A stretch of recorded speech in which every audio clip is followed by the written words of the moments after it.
ಇಷ್ಟಪಡುತ್ತೇನೆ. ನೀವು ನಮಗೆ ಇಡಿ ಮುಖಾಂತರ ಬೇಕಾದ ಎಣ್ಣೆ ಮುಖಾಂತರ ಬೇಕಾದ ನಮ್ಮ ಮೇಲೆ ಏನಪ್ಪ ಅಂದ್ರೆ ನೀವು ಸ್ವತಂತ್ರ ಮಾಡಿ ನಮ್ಗೆ ಅರೆಸ್ಟ್ ಮಾಡಿ.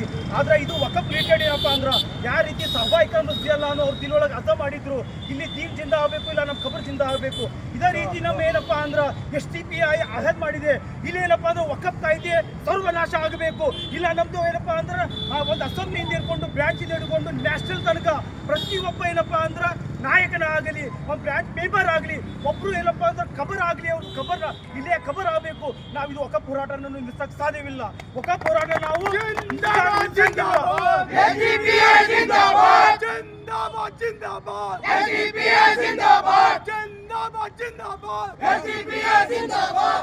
ನಾವೇನಪ್ಪ ಅಂದ್ರೆ ಈ ಸರ್ ಜಮೀನಿಂದ ಒಂದೇ ಒಂದು ಪ್ರಶ್ನೆ ಕೇಳೋದು ಇಷ್ಟಪಡ್ತೇನೆ.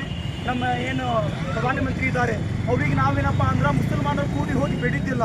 ನಮ್ದೇನಪ್ಪ ಅಂದ್ರೆ ವಕಫ್ ನಮ್ಮ ಕೈಯಿಂದ ಮೇಂಟೈನ್ ಮಾಡೋಕೆ ಆಗ್ತಾ ಇಲ್ಲ, ನೀವೊಂದು ಕಮಿಟಿ ರಚನೆ ಮಾಡಿರಿ, ನೀವು ಅದು ಮಾಡಿ ಕೇಳಕ್ಕೆ ಬಂದಿದ್ದಿಲ್ಲ. ನಾವು ನಮ್ಮದು ವಕಫ್ ನಾವು ಯಾವ ರೀತಿ ನಡ್ಸ್ಕೊಂಡು ಬಂದೀವಿ, ನಡೆಸ್ತಾ ಇದ್ದೀವಿ, ಮುಂದೆ ಅದೇ ರೀತಿ ನಡೆಸ್ತೀವಿ. ನೀವು ನಮ್ಮ ಬಗ್ಗೆ ಕಾಳಜಿ ಮಾಡೋ ಅವಶ್ಯಕತೆ ಇಲ್ಲ. ನಮ್ಗೆ ಅಲ್ಲಾಹ್ ರಬ್ಬುಲ್ ಇಜ್ಜತ್ ಅಷ್ಟು ಅಖಲೇ ಸಲೀಮ್ ಕೊಟ್ಟಿದ್ದಾನೆ. ನಾವು ಒಂದು ವಕಫ್ ಅಲ್ಲ, ನಿಮಗೆ ಕೈಯಿಂದ ಆಗಲಿಲ್ಲ ಅಂದರೆ ನಿಮ್ಮ ಕುರ್ಚಿಗೆ ರಾಜೀನಾಮೆ ಕೊಟ್ಟು STPI ಆದರೂ ಬಿಟ್ಟುಕೊಡಿ.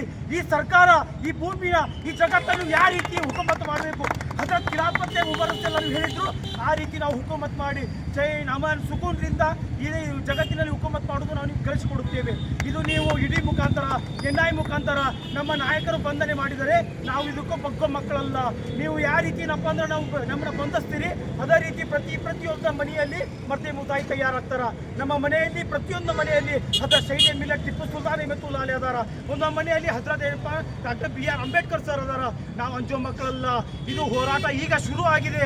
ಇದು ಕೊನೆ ಯಾವಾಗ ಆಗುತ್ತಪ್ಪ ಅಂದ್ರೆ ಯಾವಾಗ ನಮಗೆ ನಮ್ಮ ಆಜಾದಿ ಸಿಗುತ್ತಾ, ಯಾವಾಗ ನಮಗೇನಪ್ಪ ಅಂದ್ರೆ ಏನು ನಮ್ಮ ವಕಫ್ ಕಾಯ್ದೆಯನ್ನು ಏನು ತಿದ್ದುಪಡಿ ಮಾಡಕತ್ತೀವಿ ನಿಲ್ಲಿಸ್ತೀರಿ, ಅಲ್ಲಿ ತನಕ ನಮ್ಮ ಹೋರಾಟ ನಾವು ಬಿಡೋದಿಲ್ಲ. ಚಾಹೆ ರಂಜಾನ್ ಇರಲಿ, ಚಾಹೆ ಏನಪ್ಪ ಅಂದ್ರೆ ಬೇಕಾದಿರಲಿ, ರೋಜೆ ಹಾಲತ್ ಇರಲಿ, ಪ್ರತಿ ಒಂದು ಕ್ಯಾಡ್ರ್ ನಮ್ದು ಏನಪ್ಪ ಅಂದ್ರೆ ಪ್ರತಿ ಸಮಯದಲ್ಲಿ ರೋಡಿನ ಮೇಲೆ ಹಾಜರಾಗಿ ಮಾತಾಡೋಕ, ಪ್ರತಿಯೊಂದು ಏನಪ್ಪ ಅಂದ್ರೆ ಸಮಯದಾಗ ಕುರ್ಬಾನಿ ಕೊಡೋಕ, ಜಾನ್ ಮಾಲ್ ಎಲ್ಲ ಹೋಗ್ತಿರ್ ತಯಾರಿರ್ತಾರಂತ ಈ ಸಮಯ ಹೇಳೋಕೆ ಇಷ್ಟಪಡ್ತೀನಿ. ಅಸ್ಸಲಾಮು ಅಲೈಕುಂ. ಜೈ ಹಿಂದ್.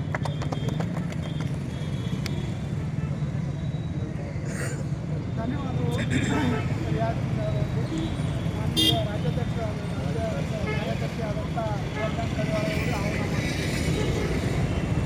ಎಲ್ಲರಿಗೂ ಈ ಒಂದು ಶುಭ ಸಂಖ್ಯೆಯ ಶುಭಕಾಮನೆಗಳನ್ನು ತಿಳಿಸುತ್ತಾ, ಸೋಷಿಯಲ್ ಡೆಮಾಕ್ರೆಟಿಕ್ ಪಾರ್ಟಿ ಆಫ್ ಇಂಡಿಯಾದ ವತಿಯಿಂದ ಇವತ್ತೇನು ನಾವು ಪ್ರತಿಭಟನೆಯನ್ನು ಹಮ್ಮಿಕೊಂಡಿದ್ದೀವಿ. ನಮ್ಮ ರಾಷ್ಟ್ರಾಧ್ಯಕ್ಷರಾದಂತಹ MK ಫೈಸಿ ಅವರನ್ನು ಈ ದೇಶದ ಏನು ಹಿಟ್ಲರ್ನ ಸರ್ಕಾರ, ಮೋದಿಯ ಸರ್ಕಾರ ಒಂದು ಕುತಂತ್ರ ಬುದ್ಧಿಯಿಂದ ಇವತ್ತು ರಾಷ್ಟ್ರಾದ್ಯಂತ ಮುಸಲ್ಮಾನರ ಮೇಲೆ ಒಂದು ಹೇರಿರುವಂತಹ ಒಂದು ಹೇರಿಕೆಗಳನ್ನು, ವಕ್ಫ್ ಕಾನೂನುಗಳನ್ನು ತಡೆಯೊಡ್ಡಲು ರಾಷ್ಟ್ರಾದ್ಯಂತ STPI ಪಕ್ಷ ಒಂದು ಪ್ರತಿಭಟನೆಯನ್ನು ಹಮ್ಮಿಕೊಂಡಿದೆ. ಈ ಪ್ರತಿಭಟನೆಯ ದಿಕ್ಕನ್ನು ತಪ್ಪಿಸಲು, ಈ ಪ್ರತಿಭಟನೆಯ ರುಕ್ಕನ್ನು ಬದಲಿಸಲು ನಮ್ಮ ರಾಷ್ಟ್ರಾಧ್ಯಕ್ಷರನ್ನು ಸುಳ್ಳು ಆರೋಪವನ್ನು ಹೊತ್ತಿಸಿ ಇಡಿ ಮುಖಾಂತರ ಬಂಧಿಸುವಂಥ ಒಂದು ಕೃತ್ಯ ಈ ದೇಶದ ಕೇಂದ್ರ ಸರ್ಕಾರ ಒಂದು ಇಡಿ ಮುಖಾಂತರ ಒಂದು ಬಂಧಿಸುವಂಥ ಕೃತ್ಯ ಮಾಡಿದೆ.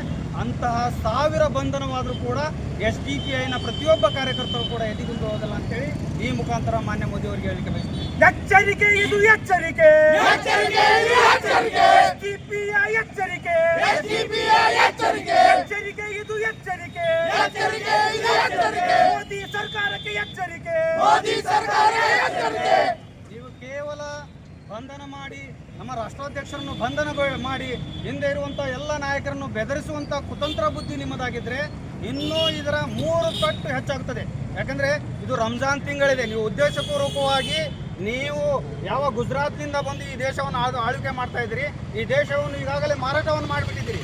ಮತ್ತು ಈ ದೇಶದ ವಕ್ಫ್ ಸಂಸ್ಥೆಗೂ ಕೂಡ ನೀವು ಕೈ ಹಾಕಿ ಈ ವಕ್ಫ್ ಮುಸಲ್ಮಾನರ ಆಸ್ತಿ, ಇದು ಅಲ್ಲಾಹನ ಹೆಸರಿನಲ್ಲಿ ದೇಣಿಗೆ ಮಾಡಿದಂಥ ವಕ್ಫ್ ಆಸ್ತಿಯನ್ನು ಕಬಳಿಸುವಂಥ ಹುನ್ನಾರ ಮೊನ್ನೆ ಮೋದಿ ಸರ್ಕಾರ ಮಾಡ್ತಾ ಇದೆ. ಅದರ ವಿರುದ್ಧವಾಗಿ ಗಟ್ಟಿ ಧ್ವನಿ ಎತ್ತಿದ್ದು STPI ಪಕ್ಷ ಈ ರಾಷ್ಟ್ರದಲ್ಲಿ. ಆ ಒಂದು ಕೃತ್ಯವನ್ನು ತಡೆಗಟ್ಟುಗೋಸ್ಕರ ಯಾವ ರೀತಿಯಾಗಿ NRCCA ಟೈಮಿನಲ್ಲಿ ಒಂದು ದೊಡ್ಡದಾದಂಥ ಪ್ರತಿಭಟನೆ ಹಮ್ಮಿಕೊಂಡಿದ್ವಿ, ಅಂತಹ ಪ್ರತಿಭಟನೆ ರೂಪುಗೊಳ್ಳುತ್ತೆ ಅಂತ ಒಂದು ಹೆದರಿಕೆಯಿಂದ, ಒಂದು ಹೇಡಿತನದಿಂದ ಇವತ್ತು ಏನು ಮೋದಿ ಸರ್ಕಾರ ಒಂದು ನಮ್ಮ ರಾಷ್ಟ್ರೀಯ ಅಧ್ಯಕ್ಷರನ್ನು ಬಂಧನವನ್ನು ಮಾಡಿದೆ. ಈ ಬಂಧನದ ಈಗಲೇ ನೀವು ಬಿಡುಗಡೆ ಮಾಡಿಸಿದ್ರೆ ಒಳ್ಳೆಯದು, ಇಲ್ಲ ಅಂದರೆ ಇದಕ್ಕೆ 10 ಪಟ್ಟು ಹೆಚ್ಚಾಗಿ ನಾವು ಪ್ರತಿಭಟನೆ ಮಾಡಲಿಕ್ಕೆ ಸಿದ್ಧರಾಗಿದ್ದೀವಿ. ಇದು ಕೇವಲ ಇವತ್ತಿನ ದಿನದಲ್ಲಿ ನೀವು ಏನು ಅವರನ್ನು ಅರೆಸ್ಟ್ ಮಾಡಿರ್ಬೋದು, ಅಂತಹ 1000 ಕಾರ್ಯಕರ್ತರನ್ನು ನೀವು ಬಂಧನ ಮಾಡಿದರೆ, ಅಂತಹ 1000 ನಾಯಕರನ್ನು ಕೂಡ ನೀವು ಬಂಧನ ಮಾಡಿದರೂ ಕೂಡ ಎದೆಗುಂದುವಂಥ ಪಕ್ಷ SDPI ಅಲ್ಲ ಅಂತ ಹೇಳಿಕೆ ನಾನು ಬಯಸ್ತೀನಿ. ಬಂಧುಗಳೇ, ಅವ್ರಿಗೆ ಗೊತ್ತಿರ್ಬೋದು, ಈ ಪಕ್ಷ ಒಂದು ಏನು ಕ್ಯಾಡರ್ ಆಧಾರಿತವಾದಂಥ ಪಕ್ಷ. ಈ ಪಕ್ಷ ಕೇವಲ ನಿಮ್ಮ ತರಹ ಯಾವುದೇ ಒಂದು ಕರಪ್ಷನ್ಲಿಂದ ಕೂಡಿದಂಥ ಪಕ್ಷ, ಯಾರ ಒಂದು ಹಣಕ್ಕಾಗಿ ಕೈ ಒಡ್ಡುವಂಥ ಪಕ್ಷ ಇದಲ್ಲ. ಈ ಪಕ್ಷ ಸತ್ಯ, ನ್ಯಾಯ, ಅಹಿಂಸೆಯಿಂದ ಕೂಡಿದಂಥ ಒಂದು ಪಕ್ಷ ಇದಾಗಿದೆ. ಇದು ಡಾಕ್ಟರ್ ಬಾಬಾ ಸಾಹೇಬ್ ಅಂಬೇಡ್ಕರ್ ಅವರು ಕೊಟ್ಟಂಥ ಸಂವಿಧಾನದ ಮೇಲೆ ನಡೆಯುವಂಥ ಈ ಪಕ್ಷ. ಈ ಪಕ್ಷಕ್ಕೆ ನೀವೇನಾದರೂ ಒಂದು ಭಯ ಮುಟ್ಟಿಸುವಂಥ ಕೆಲಸ ಮಾಡ್ತಾ ಇದ್ರೆ ಅದನ್ನು ನಿಮ್ಮ ತಲೆಯಿಂದ ತೆಗೆದುಹಾಕ್ರಿ ಅಂತ ಈ ಮೂಲಕ ನಾನು ಮೋದಿಯವರಿಗೆ ಹೇಳಿಕೆ ಬಯಸ್ತೀನಿ. ಬಂಧುಗಳೇ, ಅವರು ನಮ್ಮನ್ನು ಎದುರಿಸುವಂಥ ಪ್ರಯತ್ನ ಮಾಡ್ಬೋದು. ಇವತ್ತು ನಮ್ಮ ರಾಷ್ಟ್ರೀಯ ಅಧ್ಯಕ್ಷರನ್ನ ಬಂಧನ ಮಾಡಿದ ಕ್ಷಣ ರಾಷ್ಟ್ರಾದ್ಯಂತ ಇವರ ಒಂದು ವಕ್ಫ್ ಏನು ಅಮೆಂಡ್ಮೆಂಟ್ ಬಿಲ್ನ ವಿರೋಧವಾಗಿ ನಡೆದಂತಹ ಪ್ರತಿಭಟನೆ ಮೊಟಕುಗೊಳ್ಳಬಹುದು ಅಂತೇಳಿ ನೀವೇನಾದರೂ ಅನ್ಕೊಂಡಿದ್ರೆ ಅದು ನಿಮ್ಮ ದಡ್ಡತನ ಅಂತ ಹೇಳಿಕೆ ನಾನು ಬಯಸ್ತೀನಿ. ಅದು ಎಂದಿಗೂ ಕೂಡ ನಿಲ್ಲಕ್ಕೆ ಸಾಧ್ಯವಾಗೋದಿಲ್ಲ. ಯಾಕಂದರೆ ಇವತ್ತು ಪ್ರತಿಯೊಬ್ಬ ಏನು ದಲಿತರು, ಹಿಂದೂಗಳು, ಮುಸಲ್ಮಾನರು ಎಲ್ಲರೂ ಕೂಡ ಒಂದು ಒಳಿತಿಗಾಗಿ ಹೋರಾಡ್ತಾ ಇದ್ದಾರೆ. ನೀವೇನು ಮಾಡ್ತಾ ಇದ್ರೆ 15 ವರ್ಷಗಳಿಂದ ಈ ದೇಶದಲ್ಲಿ ಅನ್ನೋದನ್ನು ಈ ದೇಶದ ಜನತೆ ಅರಿತಿದ್ದಾರೆ. ನಿಮ್ಮ ಒಂದು ಕುತಂತ್ರ ಬುದ್ಧಿಯನ್ನು ಇಲ್ಲಿಗೆ ಬಿಡದೇ ಇದ್ದರೆ ನಾವು ಮುಂದಿನ ಉಗ್ರವಾದ ಹೋರಾಟಕ್ಕೆ ತಯಾರಾಗಬೇಕಿದೆ ಅಂತ ಒಂದು ಎಚ್ಚರಿಕೆಯನ್ನು ಮಾತನ್ನು ಕೊಡ್ತಾ, ಇಲ್ಲಿರುವಂತಹ ನಾಯಕರು ಯಾರೇ ಇರಬಹುದು, ಇವತ್ತು BJP ನಾಯಕರು ಇರ್ಬೋದು, ಇನ್ಕ್ಲೂಡಿಂಗ್ ಕಾಂಗ್ರೆಸ್ ನಾಯಕರಿಗೂ ಕೂಡ ನಾನು ಹೇಳಿಕೆ ಬಯಸ್ತೀನಿ. ಯಾಕಂದರೆ ದೇಶಾದ್ಯಂತ ಏನು ವಕ್ಫ್ನ ಒಂದು ಅಮೆಂಡ್ಮೆಂಟ್ ಬಿಲ್ನ ವಿರೋಧವಾಗಿ SDPI ಪಕ್ಷ ಹೋರಾಟ ಮಾಡಬೇಕಾದ್ರೆ ಕಾಂಗ್ರೆಸ್ನ ನಾಯಕರು ಏನು ಕಿವಿಗೆ ಒಂದು ಓಲೆಯನ್ನು ಹಾಕ್ಕೊಂಡು ಕೂಳ್ತಿದ್ದಾರೆ ಅಂತ ಹೇಳಿಕೆ ನಾನು ಬಯಸ್ತೀನಿ. ಯಾಕಂದರೆ ಚುನಾವಣೆ ಸಮಯದಲ್ಲಿ ಮುಸಲ್ಮಾನರ ಓಟನ್ನು ಕೇಳಲಿಕ್ಕೆ ಬರುವಂಥ ಕಾಂಗ್ರೆಸ್ನ ನಾಯಕರು ಇಂತಹ ಒಂದು ವಕ್ಫ್ ಅಮೆಂಡ್ಮೆಂಟ್ ಬಿಲ್ಲನ್ನು ತರ್ತಾ ಇದ್ದಾರೆ. ಅದು BJP ಅವರು ತರ್ತಾ ಇದ್ದಾರೆ ಅಂದರೆ ಒಂದು ತುಟಿ ಪಿಟ್ಟಕ್ಕೆ ಕನಿಸ್ತಾ ಇಲ್ಲ ಅಂತಂದರೆ ಇದು ಯಾವ ಕಾಂಗ್ರೆಸ್ ಸ್ವಾಮಿ? ಯಾವ ಕಾಂಗ್ರೆಸ್ ಇದು? ಒಬ್ಬ ಸಿದ್ದರಾಮಯ್ಯ ಮಾತಾಡ್ತಾ ಇಲ್ಲ, ಒಬ್ಬ DK ಶಿವಕುಮಾರ್ ಮಾತಾಡಲ್ಲ. ಚುನಾವಣೆ ಸಂದರ್ಭದಲ್ಲಿ ದೊಡ್ಡದಾಗಿ ಡೈಲಾಗ್ ಬಿಡ್ತಾರೆ. DK ಶಿವಕುಮಾರ್ ಅವರು ಹೇಳ್ತಾರೆ, ವಿ ಆರ್ ಮೈ ಬ್ರದರ್ಸ್ ಅಂತ ಹೇಳ್ತಾರೆ. ಎಲ್ಲಿದೆ ಸ್ವಾಮಿ ನಿಮ್ಮ ಬ್ರದರ್ಹುಡ್?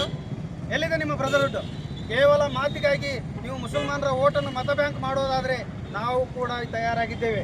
ಮುಂದಿನ ಎಲ್ಲ ಹಂತದ ಚುನಾವಣೆಗಳಲ್ಲಿಯೂ ಕೂಡ ನಿಮಗೆ ತಕ್ಕದಾದ ಉತ್ತರ ಕೊಡಲಿಕ್ಕೆ ನಾವು ತಯಾರಾಗಿದ್ದೇವೆ. ನೀವು ಎಲ್ಲಿವರೆಗೂ ಬಾಯಿಗೆ ಬೀಗವನ್ನು ಹಾಕಿಕೊಂಡು ಕುಂತಿದ್ದೀರಿ, ನಿಮ್ಮ ಬಾಯಿಯನ್ನು ಬಿಚ್ಚಲಿಕ್ಕೆ SDPI ಪಕ್ಷ ಸನ್ನದ್ಧವಾಗಿದೆ. ನಿಮ್ಮ ಕೊಡುಗೆ ಏನು? ಇವತ್ತು ರಾಷ್ಟ್ರಾದ್ಯಂತ ಕೇಂದ್ರ ಸರ್ಕಾರ ವಕ್ಫ್ ಅಮೆಂಡ್ಮೆಂಟ್ ಬಿಲ್ಲನ್ನು ಜಾರಿಗೆ ತರ್ತಾ ಇದೆ.